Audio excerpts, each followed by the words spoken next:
Bueno, muy buenos días a todos. Antes de comenzar, quiero que vean un video con el que pienso arrancar la conferencia. Gracias, Male. Gracias, Alberto. Felicitaciones. Les guste o no les guste, lo empezó un gobierno peronista, lo termina un gobierno peronista y las cloacas y el agua que faltan también las va a hacer un gobierno peronista.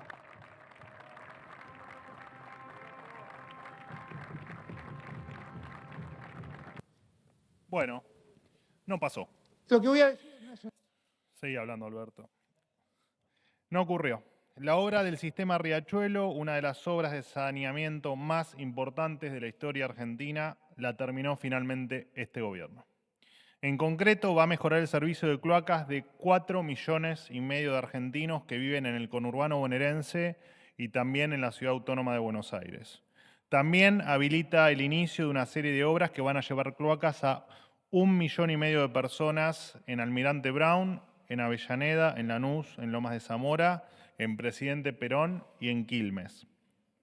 Además, esta obra va a evitar el desborde de líquidos cloacales que contaminan el río Matanza-Riachuelo.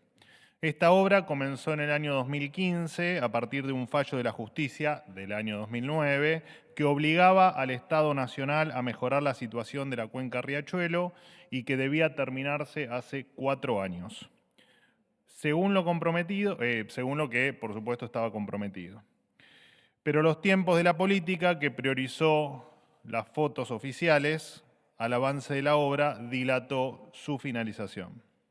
De esta manera, el gobierno del presidente Milei cumple con la honorable Corte Suprema de Justicia de la Nación. Tal fue el reconocimiento de este órgano a esta gestión que en octubre del 2024 levantó la supervisión judicial directa. Una señal clara que cuando se hacen las cosas bien, la justicia finalmente lo reconoce. Esta es una administración que cumple los contratos, incluso con aquellos fraudulentos heredados de gestiones anteriores. Porque los contratos y la ley están para cumplirse y fundamentalmente porque en el medio están todos los argentinos. Durante décadas los argentinos vivimos al calor de las obras licitadas que no existieron, que solo se anunciaron o que se anunciaron y nunca se terminaron. La famosa corrupción transformadora que algunos todavía increíblemente defienden. La contraparte fue, como ya todos saben, un déficit de 15 puntos del producto, una emisión monetaria equivalente a 13 puntos del PBI y el 60% de los argentinos hundidos en la más profunda pobreza. Para mencionar algunos números, en Presidente Perón hasta ahora solo el 38% de los habitantes tiene cloacas, en Almirante Brown el 41% solo tiene cloacas y en Lomas de Zamora el 47%. Por supuesto, está de más decirlo y creo que en algún momento lo he comentado, recursos para mejorar esta situación no faltaron. Al asumir este gobierno se encontró en AISA un gasto total de la gestión anterior de 4.800 millones de dólares. 4.800 millones de dólares. Con todo este presupuesto, la empresa funcionó como una plataforma de campaña para los funcionarios de turno. Hubo 200 millones de dólares destinados a obras y el 25% de esas obras se destinaron a Tigre y Malvinas Argentinas, 2 de los municipios de donde provenía su cúpula directiva. Además se gastaron, por ejemplo, 1.300.000 dólares entre 2022 y 2023 en sponsoreo de AISA para eventos en estos municipios. Todo esto, por supuesto, en un país que cada vez se empobrecía más. En este mismo sentido, en septiembre del 2023 se compraron las famosas camionetas Renault Kangoo, que todos recordamos, que tristemente todos recordamos. En total fueron 613 camionetas que se adquirieron por 25.700.000 dólares, unos 42.000 dólares por cada camioneta, el triple de su valor real a la fecha de compra.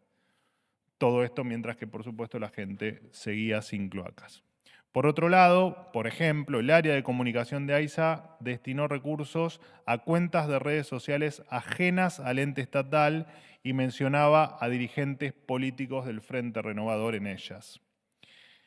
Que más de la mitad de los habitantes de Presidente Perón, Almirante Brown o Lomas de Zamora no tengan cloacas, no es ni más ni menos que el fiel reflejo del legado del Estado presente. Políticos millonarios y millones de argentinos viviendo con falta de servicios básicos a solo 25 kilómetros de la Casa Rosada. La filosofía del Gobierno Nacional para este tipo de obras es la que siempre hemos sostenido. Las obras de infraestructura básica tienen que hacerse, pero se van a concesionar al sector privado todo lo que sea concesionable. Porque el privado lo hace mejor, de forma más eficiente y de forma más justa, sin esquilmar a los contribuyentes a través de impuestos. En 2023, en plena campaña electoral, un ex candidato a presidente, por entonces también ministro de Economía, decía: esta obra la empezó un gobierno peronista y la va a terminar otro gobierno peronista.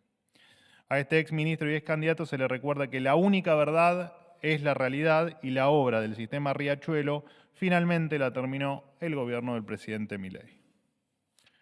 En otro orden de cosas, perdón, pero hoy es larga la conferencia. En otro orden de cosas, contarles que en un decreto, a través de un decreto que se va a firmar en las próximas horas y que saldrá publicado, por supuesto, en el boletín oficial, el presidente eliminará la jornada no laborable correspondiente al Día del Empleado Público. El Estado no es un lugar en el que deba ser posible tomarse un día sabático ni gozar de cualquier otro privilegio que el trabajador del sector privado no tiene o carece, teniendo en cuenta, por supuesto, que ese día es pagado con el sueldo de cada uno de los contribuyentes de este país. Trabajar en el Estado es un servicio para atender al ciudadano que todos los días se esfuerza para llevar un plato de comida a su familia y que de manera directa o indirecta es responsable del presente y del futuro del país. Esta medida va en consonancia con la concepción del Estado que tiene este gobierno. Está para allanar el camino de libertad a los argentinos, no para entorpecerlo. La Argentina que rendía culto al estatismo y al sector público en detrimento del privado es cosa del pasado. En otro orden de cosas, contarles que se inicia un proceso obligatorio de revalidación de inscripción para los clubes de barrio y pueblo para que puedan acceder a las tarifas subsidiadas de luz y de gas.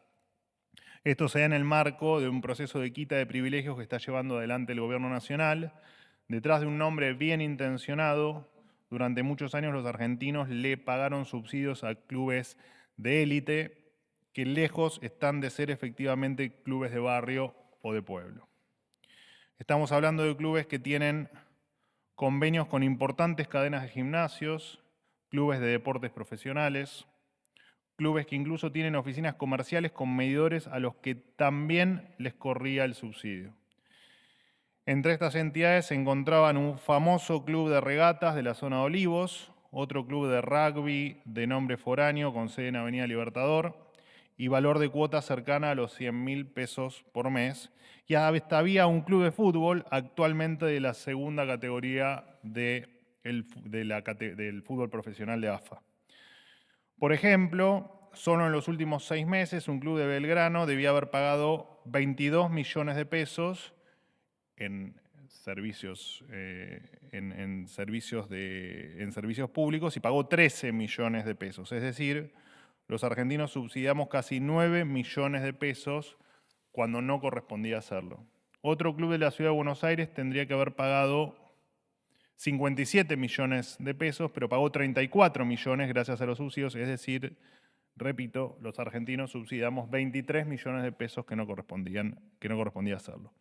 Todos estos clubes han sido desafectados y dejaron de recibir subsidios. Es importante aclarar que ningún club que necesite subsidio va a dejar de recibirlo.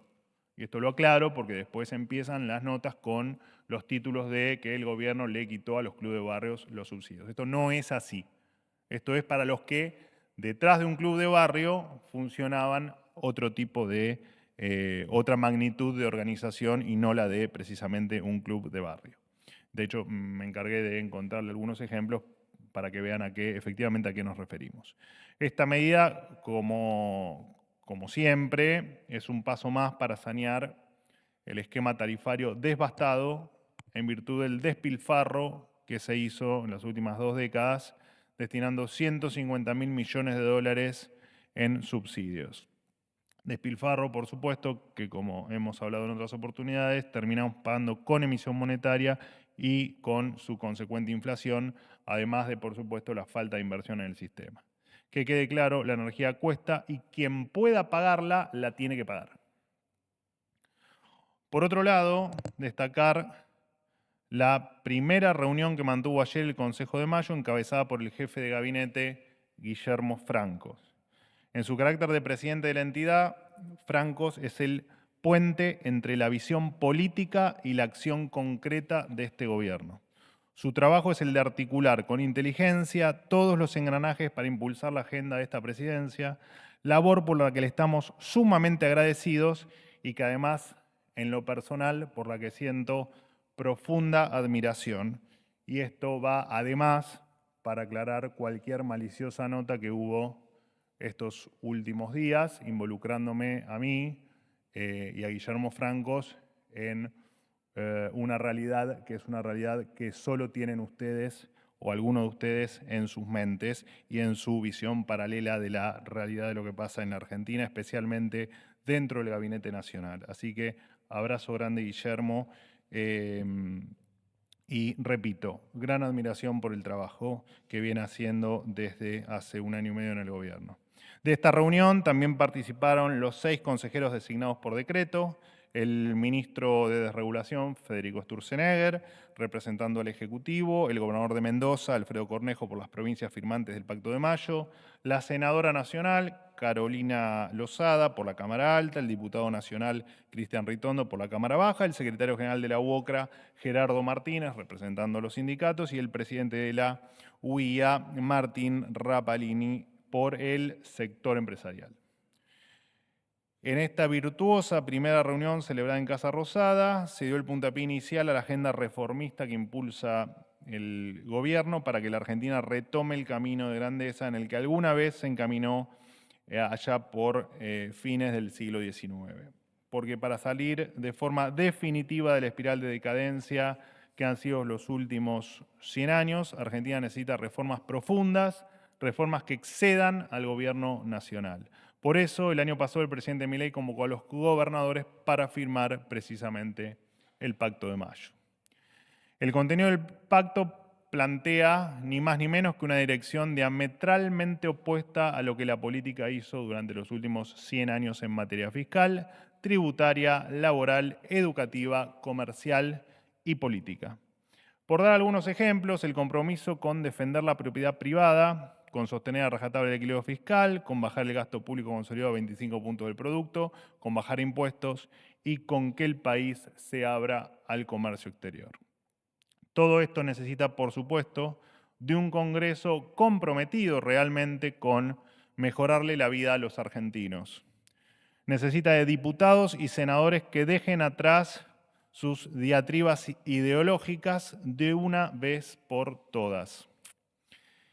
Ese es el mandato de los argentinos y eso es lo que necesitamos hoy más que nunca. No es novedad que hasta el momento numerosos diputados y senadores se dedicaron pura y exclusivamente a obstaculizar el rumbo del gobierno y a frenar las iniciativas que representan un cambio para todos nosotros. Al igual que ocurre con los 11 proyectos presentados en diputados por el Poder Ejecutivo que hoy están sin tratamiento y a los que me voy a dedicar 30 segundos a mencionar. La ley de repatriación histórica de los ahorros de los argentinos, que termina con la lógica persecutoria que sufrieron los contribuyentes en los últimos años. Quizás a algunos les interesa seguir persiguiendo a los contribuyentes, no a nosotros. Otro proyecto que está sin tratamiento es la modificación en la Ley de Seguridad Interior, que le permite a las Fuerzas Armadas actuar frente al terrorismo. Sí, lamentablemente no es novedad, se oponen a enfrentar criminales sin ningún respeto por la vida humana. La ley Hojarasca, que deroga normas obsoletas. La ley la reforma en la ley orgánica de los partidos políticos para reformar un sistema corrompido y que solo beneficia a la propia política.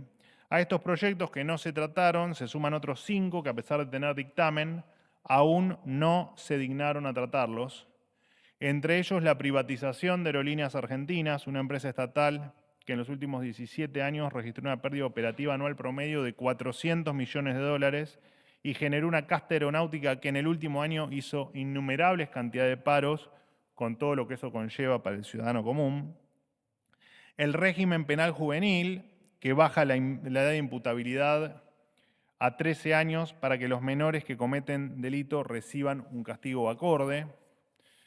Pero a algunos parece no importarles el baño de sangre al que están sometidos los bonaerenses.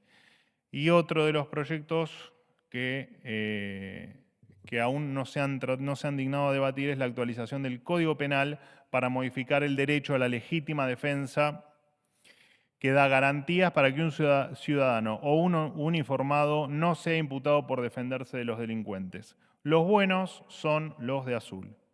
Esta actitud no es exclusiva del cuerpo legislativo nacional.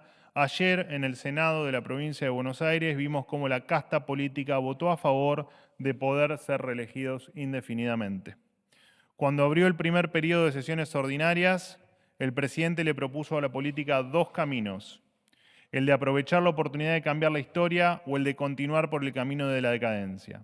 Este año, a pesar de que el Congreso no se dignó a tratar estas leyes, el presidente extendió la invitación para reconstruir la nación. Los argentinos hicieron un esfuerzo muy grande para vivir sin inflación, en un país estable donde impere la ley y el orden. Faltan algunos meses para que se renueven las bancas en el Congreso. Tienen la última chance de trabajar por la libertad de los argentinos.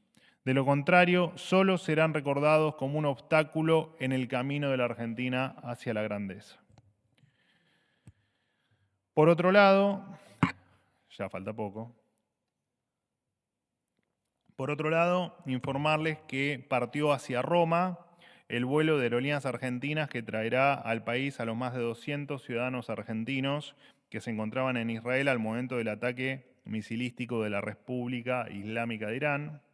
Los repatriados partirán de Roma a las 4 de la mañana, hora local, hora de Italia, y regresarán a la Argentina a las 13:35, hora, ahí sí, hora local también, hora argentina. Los detalles específicos de esta operación y todo lo que vino ocurriendo serán comunicados por la ministra Patricia Bullrich. Por último, respecto a algunos videos que circulan en redes sociales, donde aparecen varios funcionarios del gobierno, personajes públicos, incluso creo que algunos de ustedes también están involucrados en esos videos. Más allá de que es evidente la falsedad de los videos, queremos aclarar que todo su contenido es falso, que ningún funcionario ni la empresa YPF tienen relación con esos videos. No sé si está acá, creo que no, uno de los periodistas afectados, pero bueno, hay mucha gente. Ahí está. Y por supuesto ya están de nuestro lado las denuncias correspondientes hechas en la justicia como corresponde.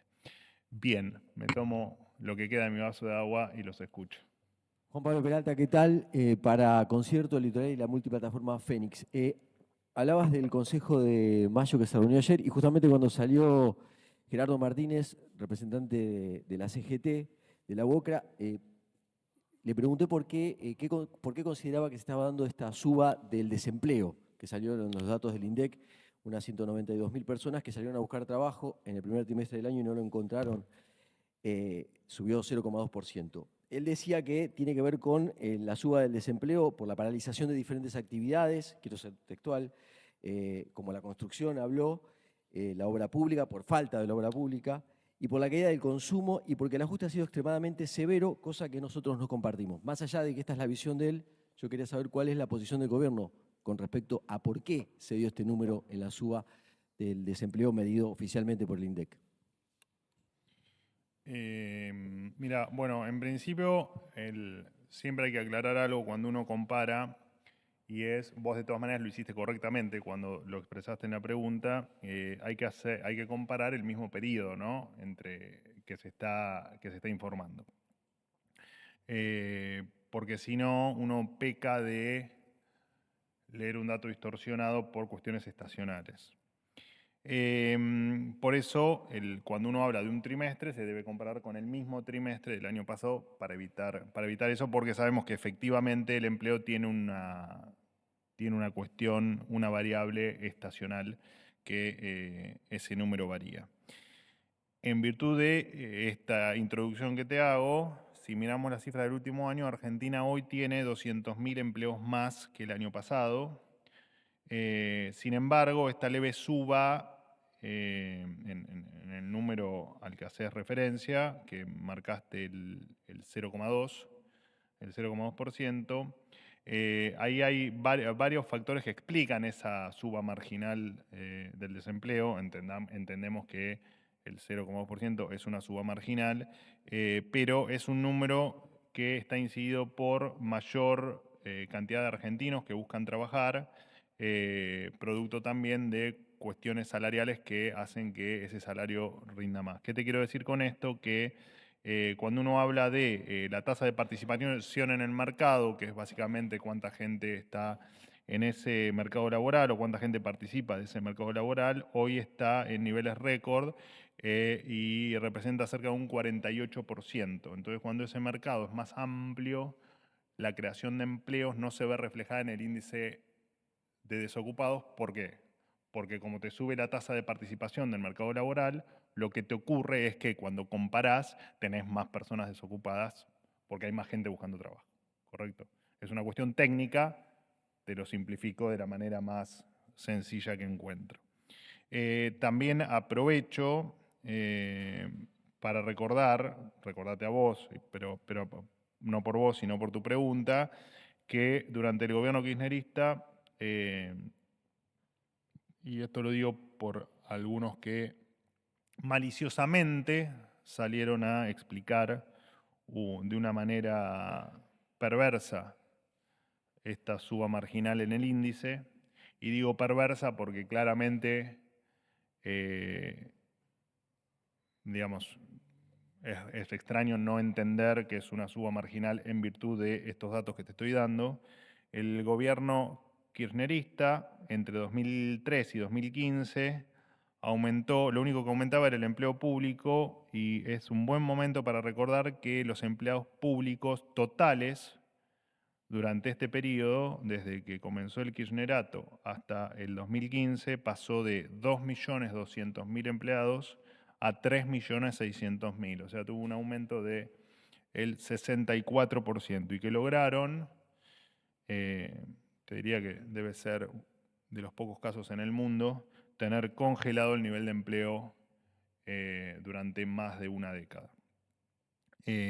Nosotros tenemos bien en claro que la única manera de generar empleo genuino no es con el sector público, es con el sector privado, y sabemos que el motor del sector privado es mi fotógrafo, es el fotógrafo de Casa Rosada, no lo puedo matar por el ruido.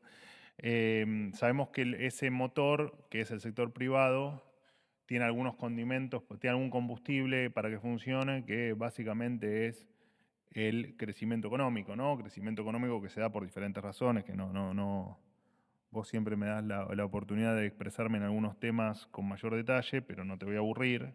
El crecimiento económico, que requiere de algunas variables que son las que están están acomodadas o acomodándose, genera crecimiento, y ese crecimiento indefectiblemente genera, dentro de sus virtudes, hay dos que hay que destacar, y una es la creación de empleo y la otra es el aumento en los salarios reales. O sea que el camino es el correcto.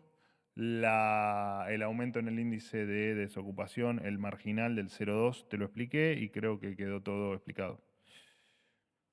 Sí. Buenos días. ¿Se escucha ahí? Sí. Buenos Sí. días, Manuel. ¿Cómo Jonathan andás? Eguier para El Destape. A ver, algunas cuestiones. Primero, ayer el presidente de la Nación vetó la ley de emergencias para Bahía Blanca, que estaba afectada por la inundación. Tengo entendido que hay un préstamo del BID para eso y se usó la mitad, según la información que tengo. Vos si querés me podés corregir. Hay 200.000 millones de pesos destinados y la Nación usó alrededor de 100.000 millones de pesos. Te quería preguntar para qué se va a usar el resto del dinero y por qué finalmente se vetó o se frenó ese destino del dinero para las inundaciones en Bahía Blanca. Después te quería consultar por el tema Ian Moche, que es un activista, un niño de 12 años, autista, que demandó ayer al presidente de la Nación, Javier Milei, por haberlo atacado en redes sociales en X. El niño le pide al presidente de la Nación que borre su publicación del 1 de junio, donde es atacado. Y también te quería preguntar si la va a borrar el presidente, si Milei va a borrar esa publicación donde ataca a Ian Moche, o si va a apelar esta decisión que tomó la familia del niño. Y por último te quería consultar por el Garrahan, que hoy está de paro por 24 horas el hospital. Te quería preguntar si el gobierno se va a sentar finalmente a hablar. Denuncian que hay cero diálogo, que finalmente no hay ninguna persona del gobierno que se sienta a hablar con los trabajadores que están reclamando salarios. Gracias. Con respecto a tu primera pregunta, te recuerdo que la ayuda era directa y era, no toda, pero casi toda era ayuda directa, porque hubo transferencias al municipio, pero la gran mayoría eran ayudas directas a la gente que lo requería. Y así fue, se procesó todo el requerimiento y no hubo requerimientos sin satisfacer. Así que, independientemente de los montos, todo lo que se solicitó se transfirió, te repito, de manera directa.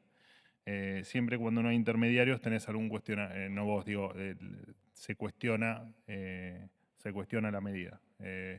Por eso fue que quisimos precisamente hacerlo de esta manera, ¿no? Hacerlo de manera directa y no a través de intermediarios.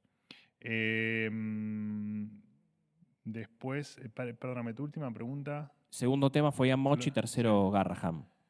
Bueno, del Garrahan es un tema, sí, hoy algún canal puso los ñoquis a la Adorni, así que le deben haber salido espectaculares, ¿no?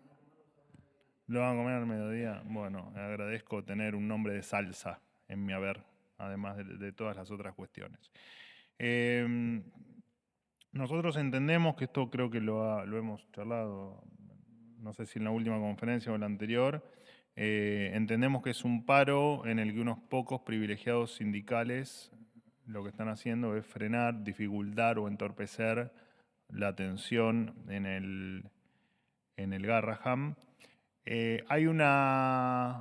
Hoy justamente me estuve viendo a la mañana, primerísima hora, algunas declaraciones de algunos sindicalistas o personas que refieren cargos en los sindicatos que están en relación con el Garrahan. Y bueno, lo cierto es que hay una malicia en que nosotros, de hecho me nombraron a mí injustamente, porque me la paso aclarando que nuestro problema no es con el Garrahan, no es con los médicos, no es con los administrativos, no es con el resto del personal, sino que es con los ñoquis, es con la gente que le roba recursos a todos ellos, y es lo que estamos combatiendo en el Garrahan y en todos los rincones de la Administración Pública Nacional, y es lo que vamos a seguir haciendo. Que repito, nada tiene que ver con los médicos, con los administrativos y con todos los que ponen el lomo todos los días para que los niños que se atienden ahí cada vez estén mejor. Y además está decirte que el Consejo de Administración está abocado a avanzar en mejorar el ingreso a los que sí ponen el cuerpo todos los días en el Hospital Garrahan. Esto de decir que nosotros estamos en contra del Hospital Garrahan o que estamos en contra de los médicos o de la gente que trabaja allí es malicioso, mezquino y por sobre todo muy injusto.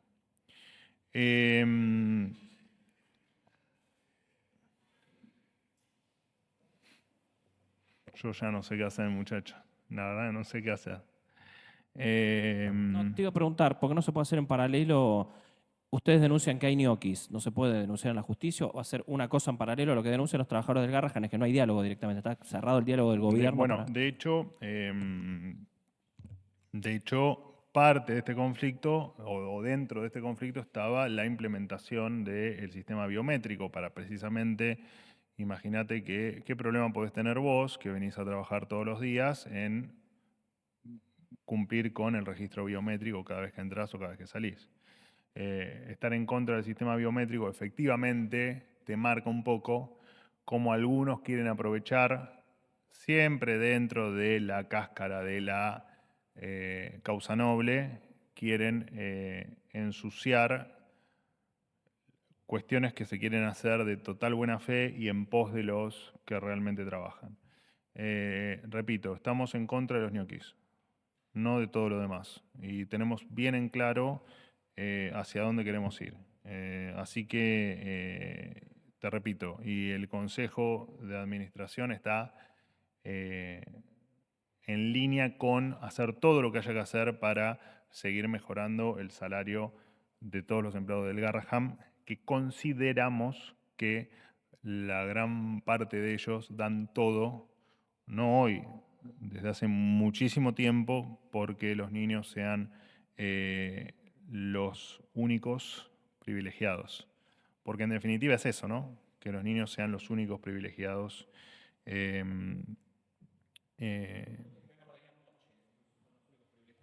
¿Cómo se explica el ataque del presidente con respecto a esto de los niños y se va a borrar esa publicación lamentable, esto corre por mi cuenta, contra Ian Moche? Es que Ian nunca fue objeto de crítica. Ahí hubo otra malicia de quienes manipularon el análisis o la información o la opinión agarrada de cuestiones que no sucedieron. Lo que el presidente criticaba era la utilización de los niños, del niño, perdón, por parte de algunos medios de comunicación y de algunos dirigentes de la oposición. Jamás el niño ni estuvo ni fue parte de la crítica, ni lo sería jamás.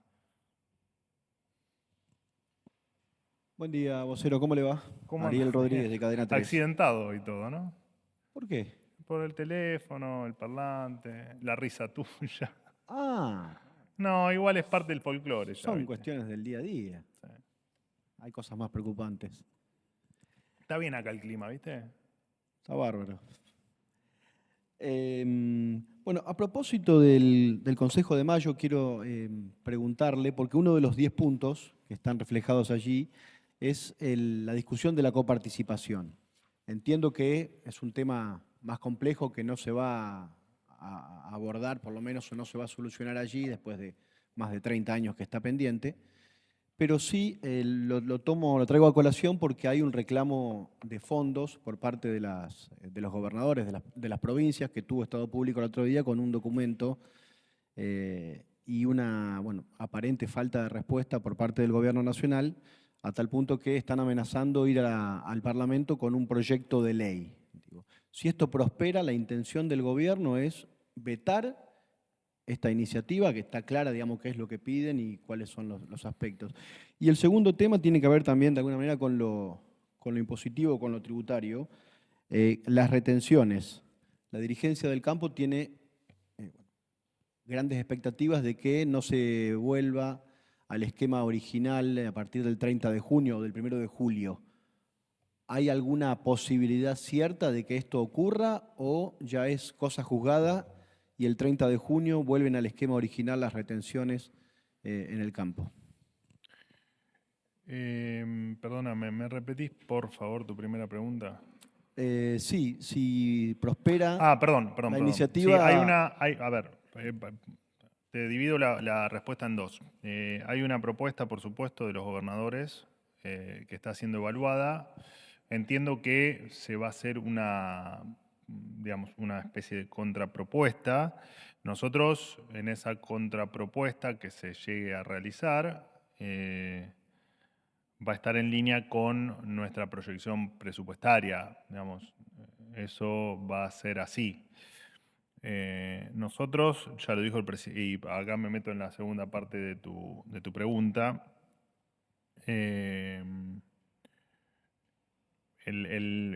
digamos, el veto funciona siempre cuando o se ejecuta, el presidente toma la decisión de utilizar esa herramienta constitucional cada vez que una ley aprobada por el Congreso no cuenta con los recursos o con la explicación de las partidas de dónde va a salir ese dinero.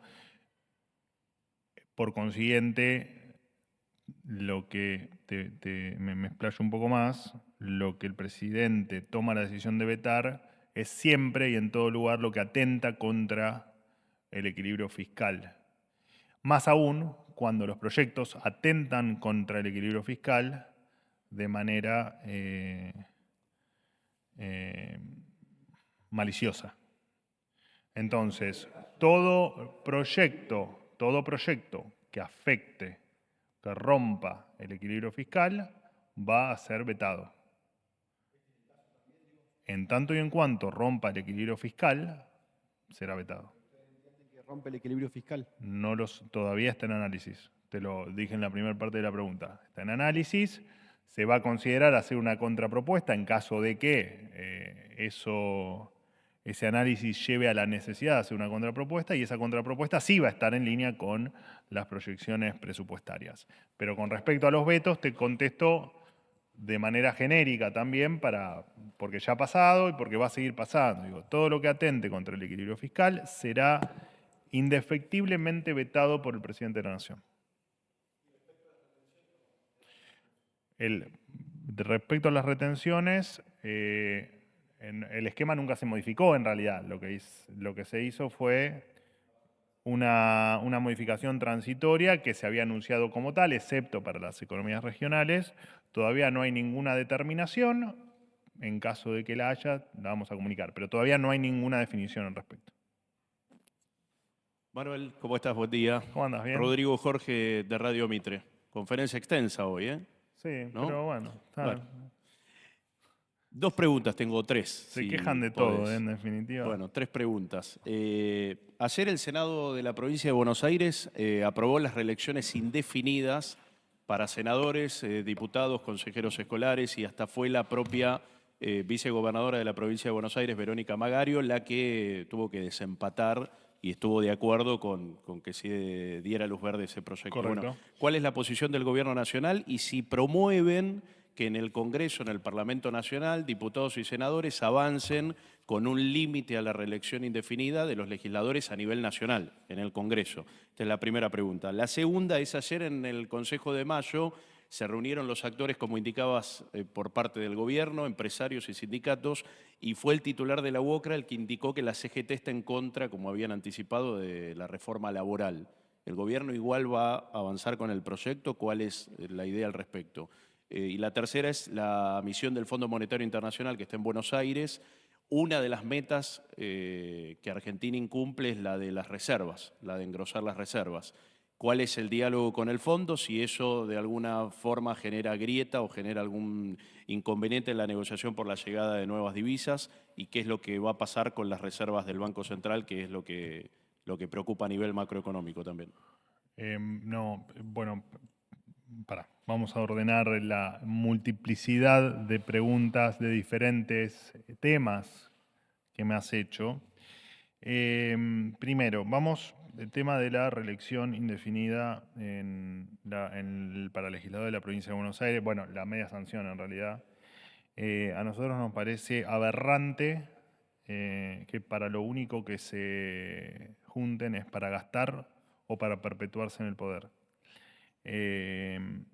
Y no es ni más ni menos que para los que las tenían, una traición a las ideas de la libertad, y para quienes no las tenían, que eran la gran mayoría, con historias de pobreza y devastación en la provincia de Buenos Aires, que en lo único que estén preocupados es en la reelección indefinida. No es ni más ni menos que la muestra de lo que es la casta, ¿no? De la muestra de lo que es un grupo de personas que llegó al poder solo para producir beneficios a título personal. Así que la verdad que lo de ayer lo vivimos con mucha tristeza, con mucha bronca, con mucho repudio y con mucho asco. Dicho esto, con el futuro no podemos hacer nada, veremos en tal caso, te referiste a cuestiones de orden nacional del mismo calibre, no puedo hablar sobre cuestiones que claramente no ocurrieron todavía. Pero promueven a nivel nacional que se limiten el Congreso a las reelecciones indefinidas. ¿Lo impulsan, lo avalan? No impulsamos ¿Lo ven? absolutamente nada. No impulsamos absolutamente nada, pero no hablamos de cuestiones que no ocurrieron. Pero lo verían bien que se limite a nivel nacional las reelecciones. Bueno, es por contraposición. Si te estamos diciendo que vimos como un horror que se hayan votado las reelecciones indefinidas, por supuesto que a ver, te lo hago al revés, cualquier acto que la política haga o impulse para su propio beneficio, lo vamos a rechazar con toda la fuerza que tengamos. Perdón, repetime la otra pregunta. El Consejo de Mayo, la reforma laboral, que es el punto 8 del Pacto de Mayo, la CGT ya dijo que va a rechazar, el representante Gerardo Martínez, bueno, ¿qué va a hacer el gobierno al respecto? Y se evalúan ampliar la mesa a otros representantes de la oposición, la mesa del Consejo. No, bueno, el Consejo es el Consejo, está conformado por decreto, así que la conformación es esa, en tanto y en cuanto cambie el decreto.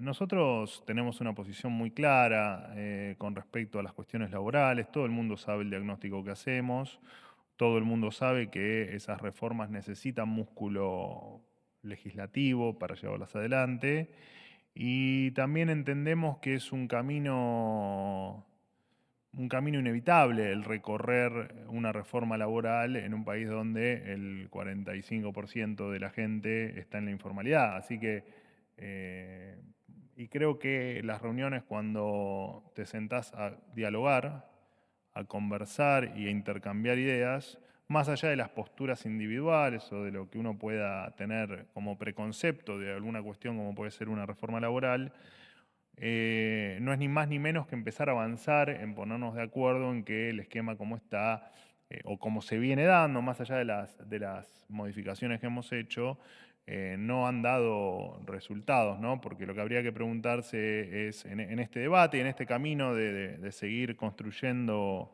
reformas para 2026, reformas que sigan siendo estructurales y que le sigan cambiando la vida a la gente, es, bueno, que el no cambio o la no reforma, bueno, ¿cómo eso hace entonces para solucionar todos los problemas que nos trajo la actual reglamentación o leyes laborales?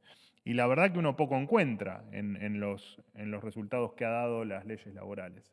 Así que creo que el camino que inició, bueno, Francos como presidente, como titular del Consejo, creo que es el inicio de lo que va a terminar pasando en la Argentina, ¿no? Que es empezar a modificar cosas que le han hecho mucho daño a la Argentina. Solo yo te hablé de informalidad laboral, digo, pero digamos, tuvo otros condimentos, otros resultados fuertes como la caída del salario real y no te olvides que cuando hablas de informalidad hablas de menos recursos a los jubilados. Entonces, cuando vos entendés que indefectiblemente la reforma laboral es lo necesario también para que los pasivos estén mejor, bueno, creo que en ese camino vamos a terminar todos de acuerdo, seguramente que sí. Pero repito, estoy simplemente conjeturando sobre los datos que tengo y además sobre la posición que tiene el gobierno con respecto a las leyes laborales. Y me había quedado algo del fondo. La pregunta del fondo, tema reservas, que es una de las metas que se había fijado con Sí. el fondo, que cómo continúa el diálogo.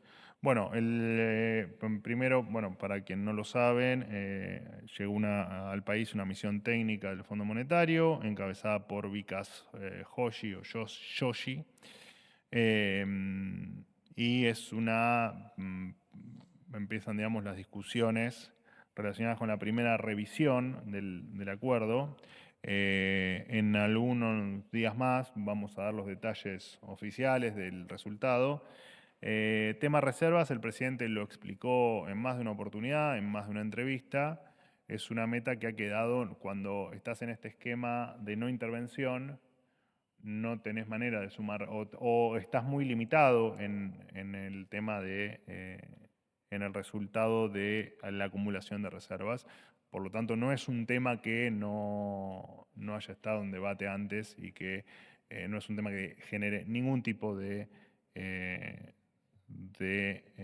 desacuerdo o de sorpresa o de nada, digamos. O sea, era algo que estaba completamente previsto que uno no intervenga en un mercado que efectivamente es libre y dentro de estas bandas que efectivamente entre las cuales no estamos interviniendo. Así que, pero de todas maneras me estoy adelantando a algo que indefectiblemente lo vas a tener oficialmente cuando termine la visita. Última pregunta. Hola Manuel, ¿cómo estás? Nicolás Palermo, para MDZ. Mi consulta tiene que ver con que hace unos días se conoció un registro del Departamento de Justicia de los Estados Unidos que reveló que el Estado argentino firmó un contrato a través de la CIDE con una empresa llamada Tactic Global para hacer de enlace entre la presidencia argentina y la de Estados Unidos. Esta compañía está vinculada a Leonardo Scaturice, que recientemente estuvo en los diarios porque se convirtió en el accionista mayoritario de Flybondi, pero hace unos meses lo mencionamos acá en una de estas conferencias de prensa cuando una versión periodística, que vos desmentiste, decía que un avión de su propiedad había descargado una serie de valijas que no habrían pasado por los controles habituales de la aduana. Recuerdo. En ese entonces habías dicho que el gobierno no tenía ninguna vinculación con él, salvo encuentros fortuitos en lugares como la CEPAC. Pero bueno, hecha esa introducción, mi pregunta primero es si podés ofrecernos mayores detalles sobre el vínculo entre el gobierno y este empresario, que ahora sí tendría un vínculo formal. Después saber por qué el gobierno realizó la contratación de su empresa a través de la CIDE y no a través de otra dependencia del Estado. Y por último, por qué estas tareas de enlace entre el gobierno de Argentina y el de los Estados Unidos se realiza a través de esta compañía y no a través de la Embajada Argentina. Muchas gracias. Bien, lo último es una tarea tuya, conseguir la respuesta del por qué. No puedo dártela yo porque son todos temas de seguridad nacional y con respecto a toda tu primera descripción o tus primeras preguntas dentro de la pregunta también son temas de seguridad nacional.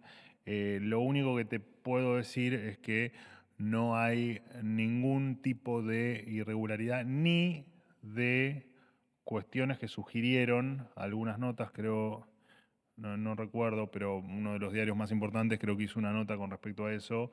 Bueno, no es así. No hay ningún tipo de irregularidad ni de nada que se haya hecho que pueda generar algún tipo de sospecha de absolutamente nada. Lamento tenerte que responder que es un tema de seguridad nacional y que no me puedo explayar más, pero lo último, averígualo, porque lo puedes encontrar fácilmente en Google. Chao. Pateando las calles, roto, banderas caídas, yo y vos, ciegos gritamos, nótalo, el grito del corazón.